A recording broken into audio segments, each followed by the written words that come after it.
So a couple weeks ago I made a video discussing whether or not the desert biome in Terraria lacks content, and I got a few comments just like this saying that the snow/ice biome has the same problem. But does the snow biome in Terraria actually lack content or not? Let's get started by talking about the overworld, which is the true snow biome. I honestly think there is some valuable gear you can obtain here. The frost staff and icicle are both very good early hard mode weapons, and they can often be collected without even grinding for a long time. In terms of DPS, neither of these weapons are game-changing, but for how easy they are to get, they can definitely be worth it in a casual playthrough. The snow biome also has its very own boss fight, Deerclops. On paper, it really would sound like a unique boss fight would give the snow biome an edge against a lot of other biomes and give it a lot of valuable gear, but in reality, Deerclops is a pretty worthless boss fight. It's a great novelty, and I'm sure Don't Starve Together fans are very happy that it's in the game. With that being said, Deerclops doesn't actually drop a lot of great stuff. The eye bone is pretty good, it's basically a portable piggy bank which can be pretty useful at times, but there literally isn't anything else dropped by Deerclops that I would even consider using. That's not even mentioning that the gameplay for the fight is pretty bad. So while it is still notable that the snow biome has its own boss fight, it doesn't actually result in a lot of meaningful content. There's still a lot to talk about though, because the underground, aka the ice biome, is also said to not have enough content. I try to see both sides on stuff like this, but if we're being completely real, it's sort of insane to say that the ice biome doesn't have enough stuff. It has great early game weapons like the ice boomerang, ice skates, and snowball cannon, and the ice biome also has great accessories like the blizzard in a bottle, flurry boots, and ice mirror. Fling spur is used to craft the fling staff as well, which is super useful in the early game if you're using summoner. It has pretty decent hard mode content too. The frost brand is basically just an upgraded ice blade, making quick work of most enemies in the overworld and even working against the mech bosses, and the ice bow can be surprisingly decent when used in the right hands. This biome also has its own unique biome key, the frozen key, although it only gives you access to the frost hydra staff, which is pretty underwhelming, so that doesn't really help this biome's case. The ice biome is ultimately a surprisingly great area with really good loot throughout most of the game. It's an extremely easy biome to navigate as well, with a few dangerous enemies, so it's very accessible.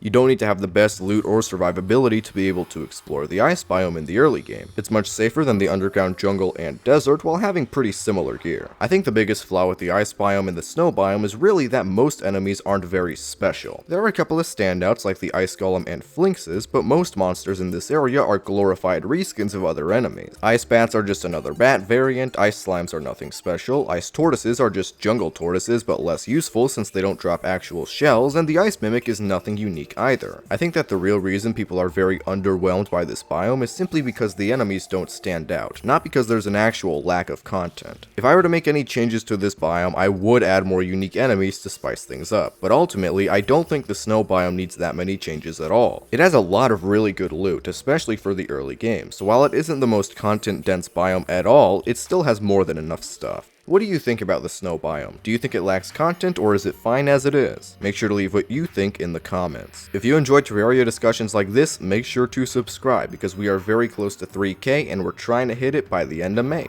Alright, bye bye.